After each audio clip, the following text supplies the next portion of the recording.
What's up, ladies and gents? This is KSigKid coming at you with another Destiny video. Today, we're going to take a look around the tower again. It is reset day. That means we've got all brand new vendor weapons. And oh man, people are going to be excited yet again. It's funny, whenever I take a look at some of these weapons, some of them really stand out to me. Some of them just look horrible, but the ones that stand out, I'm like, yeah, somebody needs to buy these things. Last week, I spent marks on everything. I spent marks on absolutely everything. In fact, I can't buy anything right now, but I'm going to tell you guys what to look for this week and what to save your marks for. And one of those weapons, oh man, people are already talking about it big time. So just like last week, I like the format where we showcase one or two really great weapons that the vendor has, and then we'll just go over really quickly the other roles that he has. I feel like that's probably the best way to go about things. And for New Monarchy, I'm really not a fan of any of his stuff this week, but we are going to say that there are three choices that are at least okay-ish, but you really have to like those particular things. And so our highlight's going to be the Deposition 7, the sniper rifle, and you're like, wait a second kid, this is a lower impact sniper, you're not a fan of it at all. I'm not, but some people might like to take these things into the Crucible, and with it, you've got short gaze right here, which is nice, and then you've got hidden hand over here. So those two things in combination with each other are really nice. The rest of the perks, you're not really getting anything amazing. So triple tap would be nice for PvE, but you do not want to take this style of sniper rifle into PvE. Unfortunately, I really can't recommend this thing, but it's about the best that we've got from New Monarchy. Again, short gaze and hidden hand, those are your selling points. The other things that are at least relatively okay-ish are the First Citizen 9. So this one's a little bit tricky. I like having more ammo for my magazine, and hidden hand is again kind of nice. In our middle column though, I would not pick small bore because why waste the extended magazine that you're going to get, which means you have to pick Feeding Frenzy, which isn't a bad perk, but you're still going to have relatively low stability across the board. None of your barrels give you anything on stability, so I think we're going to pass on this, but it's okay-ish. And finally, for the next weapon that I could potentially at least see somebody interested in a little bit, it's going to be our Impeacher 5, the sidearm, which is that super fast rate of fire sidearm that we've got. As far as our barrels go, you never really see much of a change in barrels whenever you're looking at sidearms. The first column doesn't have anything crazy yet again. In the middle though, we can increase our range just a little bit. I would pick that. And then reactive reload is a nice addition on sidearm. So basically you've got hand loaded and reactive reload. So that's pretty much the things that I would say are okay on New Monarchy. The rest of the stuff, really not worthwhile to get into. There's really nothing crazy here. This assembly, unfortunately with the assembly, it never can really increase its stability much more than that. That's basically the best that you've got, and persistence, it's not going to help you out enough. In fact, the unbent tree, whenever I picked up the unbent tree from the Iron Banner vendor, holy crap, that thing is so much more amazing than the unbent tree that I had before that just had persistence. Having that extra stability and having counterbalance at the end, that is so nice. I strongly recommend finding your bullet hose auto rifles, having as much stability as possible and counterbalance. It is amazing. Again, the hand cannon was pretty much a pass. For our shotgun, this is a PvE style of shotgun, but we don't have full auto on it, and nothing else here is really going to make you just jump up and down or flip about it. And finally, we have, that's it. Okay, that's it. I forgot that we showed the sniper rifle in the machine gun. Yeah, New Monarchy, pass. Let's move on to something far better. Alright, moving on to the Crucible Quartermaster, we've got a couple things. It seems like every week it seems to be Palindrome week. And this week is no different. Palindrome has yet again another great role. We've got Luck in the Chamber again. Down the middle, we're going to pick Reinforced Barrel. It's not Rifled Barrel, but Reinforced Barrel. It's still going to be good. It's still going to give you that max range, though it will be at the cost of stability. We'll pick that. And then you could pick whichever one you prefer here, whether it's Partial Refund or Mulligan. Mulligan is pretty solid in PvP. The one thing is its sights. We do not have Sure Shot, so the sights aren't great or godly, but the rest of the weapon is pretty solid, pretty good, though chances are you've bought a Palindrome for the last 2 or 3 weeks, or you had one from before. Palindrome, really good. As far as the other options, there are still quite a few things. So I typically talk down the party favor because of its magazine size, but if you're dead set on getting one, this might be the week for you. Steady Hand will give you a little bit of stability. In this beginning part, we have Outlaw. I'll pick that for sure, though some people do like taking a, not me though. Perfect Balance here to give you that extra stability, and then Rangefinder for more range. So if you're dead set on getting one, this might be the week for you. Also, we've still got more. We still have more solid options. Each new day, this fusion rifle actually looks pretty interesting with Hidden Hand and then maximum stability basically. I like that. I know it hurts the range, but I like stability more than I like range on my fusion rifles. And I know some people really enjoy knee pads, even on fusion rifles.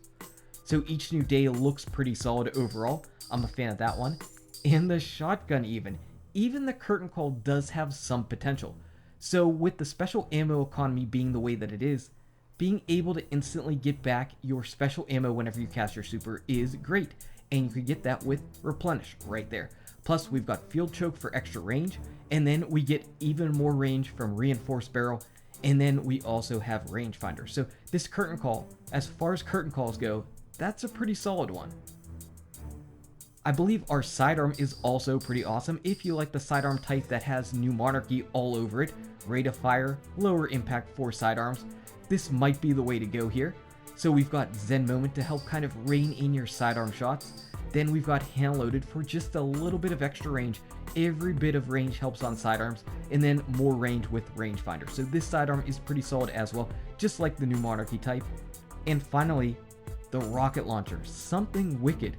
So even though this first perk here, nothing great about this, you've got to go with Danger Close. Even though this isn't great, the rest of it is pretty solid. With Aggressive Launch, we've got big time blast radius. You could get more velocity if you wanted, but I might rock out that blast radius because down the middle, we've got Javelin and then Grenades and Horseshoes. So this thing might turn into a PvP favorite rocket launcher for you. It might. And then we're just going to go and scroll over the rest of the stuff. Overall, the Crucible Quartermaster is pretty solid. These other weapons aren't anything to write home about. I'm definitely not going to pick these things up. Oh man, I don't know where I'm going to spend or get all of my marks for this week, because last week I spent them all over the place. I bought the Continental, I bought the Waltz, there was something else that I bought. I think I bought one of the Palindromes that was out last week, the one with explosive rounds. Oh my goodness, I spent so many marks all over the place. This week, though, we still have to get to the one thing that everybody is talking about this week. It's coming. It is coming, and it's going to be yet another rocket launcher. As you could tell, we had it in our thumbnail already. Holy crap, what a week. What a week for weapons. I am really digging this vendor reset each Tuesday. I think it's a lot of fun. I think people really get into weapons in the game. People have favorites that they're looking for, and this helps them to find exactly what they want. I'm a big fan. All right, let's move on to the Vanguard. Alright, time to move on to our Vanguard Quartermaster. He's not exactly as great as his Crucible brother this week, but he does have 3 decent roles. The best one is the TEACUP Tempest. We've looked at a couple sidearms this week. I would say this is the best of the bunch. So TEACUP Tempest is looking really good. Starting off with Outlaw here, I like that. In the middle, again, we've got some extra range with Hand Loaded, or you could opt for high caliber rounds, which does give you just a sliver of range. And then finally Reactive Reload. So overall, this is really solid. Outlaw, Reactive Reload, always a great combination together. TEACUP Tempest would be my #1 recommendation for the Vanguard Quartermaster, though he does have 2 other things I kind of like. So let's just go to the Bone Crusher first. I honestly don't think you can possibly have a bad Bone Crusher roll. I think that this gun, the way that it fires, it's super slow, it hits super hard.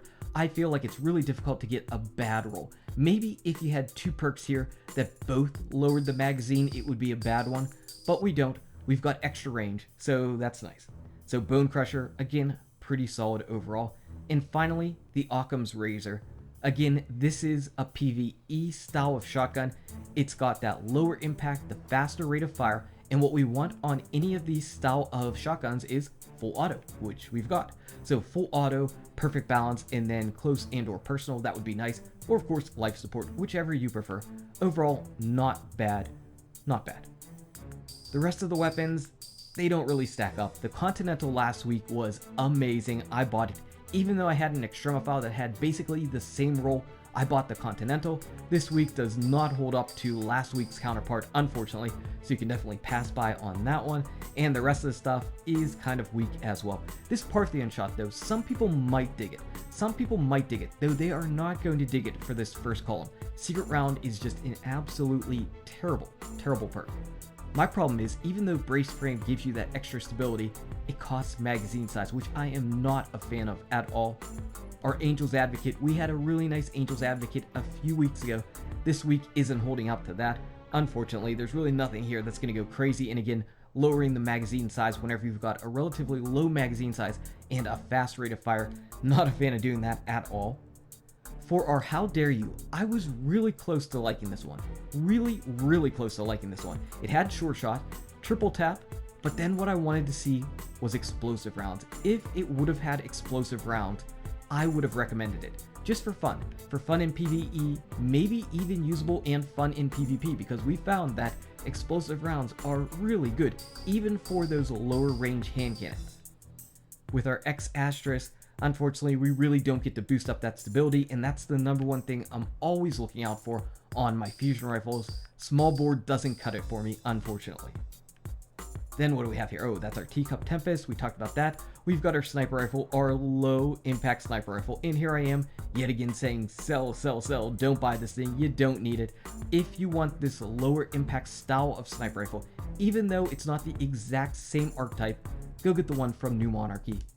And finally, disassembly required. We've got grenades and horseshoes, but if you want to get a rocket launcher here, that one from the Crucible Quartermaster is much better for PvP, and we're about to go see a rocket launcher in just a second that's having everybody go into a frenzy. Okay, so enough teasing, we're at dead orbit. Everybody knows what we're going to showcase. Everybody that's been paying attention in Destiny this past week, it is the rocket launcher, the Unto Dust, and I feel like everything I know about Destiny is a complete lie. How in the world am I recommending this terrible, terrible rocket launcher? Well, basically because people have found out that Cluster Bombs is dealing a ton of damage to Axis. Cluster Bombs, Tripod down the middle, and then Field Scout. Those are the mighty combinations that are making this and the Warpath rocket launcher last week really nice, except for the fact that this one has a better fire rate and better reload speed. You can hold 8 rockets, fire them off at Axis. If you don't have a Dark Trigger, you will be pretty glad that you picked this thing up. I know, crazy, absolutely crazy. Hopefully we get some clips of stuff for the raid, and maybe we can put together something tomorrow. We'll have to wait and see, but Unto Dust, who would have thought this would ever be a recommendation? There are 2 other really, really solid rolls this week. We've got our Last Ditch. This shotgun is basically the max range that the Last Ditch can get. It's a little bit different from other shotguns in that you basically have to double up the range stats. So hand loaded down here, hand loaded plus hammer forged together, you're going to couple those up to get your max range for the Last Ditch. And then you've got Final Round, which is actually pretty solid on a shotgun and pretty solid in the PvP meta where you don't have special ammo, so you might run down to your last shot. So I kind of like the Last Ditch for sure. And then of course we've got the Extremophile. This week's Extremophile is pretty fun as well. I'm kind of digging it. You're starting off by having some high caliber rounds here in the first perk. That's a really great roll. Perfect balance in the middle to give you that extra stability, and then counterbalance. This thing should be amazing in PvE, and I believe it would be really solid in PvP as well. So I'm a fan of all these top row perks here for sure. That's what Dead Orbit has that's really, really great, though it's not terrible with some of the rest of the guns. This Keystone isn't terrible, but it's not really on the same level as those other 3 weapons that I mentioned for this week. Not terrible though, and I know a lot of you have been picking it up whenever it had Firefly anyway, so you probably don't need one. Not a fan of this Worlds to Come though. I think we're going to definitely pass by this. But how about this rocket launcher stuff, man? This is absolutely blowing my mind. Like I said, I think it's really fun that there is at least an alternative to the Dark Trigger as far as dealing out maximum big time damage.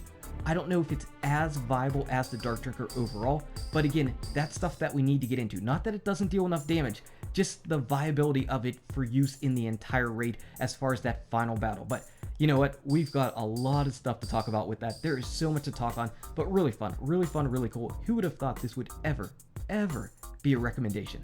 And finally, we're moving on to the Future War Cult. Future War Cult really only has one weapon that I'm really recommending, and that is the Scout Rifle, the Wounded. This has the potential to be pretty fun. It's basically your Vision of Confluence style of scout rifle. So right here, we've got full auto, I'm a fan of that. In the middle, Outlaw or Hammerforged, whichever you prefer, and then crowd control.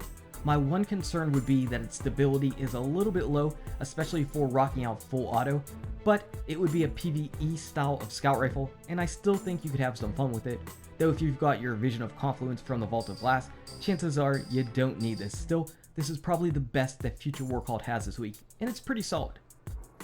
There's at least one other weapon that's okay, and it's your favorite, the Wormwood. The Wormwood, I think I like the TEACUP Tempest better this week, but the Wormwood isn't bad. We've got high caliber rounds or quick draw, whichever you prefer. Fitted stock though, instead of increasing our range a little bit, and then reactive reload, again, always a solid perk on sidearms.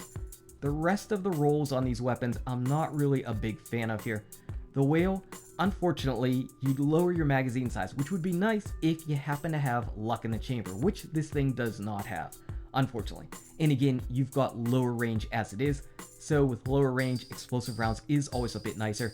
I know people are going to be drawn into Firefly. Everybody's always drawn into Firefly, but I'm going to pass on that one. The Waltz, last week's Waltz was perfect. Last week's Waltz was perfect.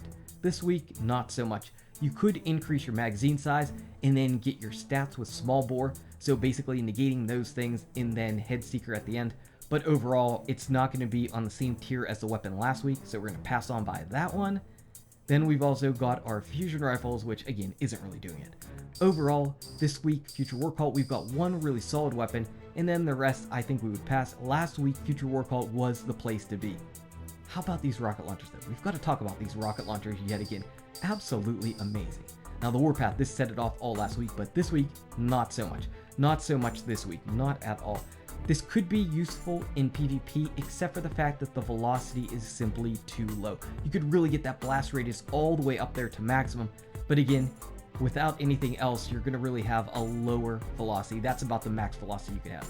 So that's it for this week. Those are our recommendations this week, yet again, coming in hot. Every week I go to look at the weapons, I'm like, man, are we going to have just a dud week? And then 1 or 2 gems come up, and then I take a look a little bit further, and a few other things interesting pop up. Really fun.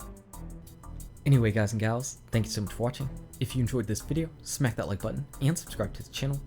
Check out these awesome videos. Good luck with the raids, your drops, your vendor, and I'll see you around in Destiny. #UntoDust.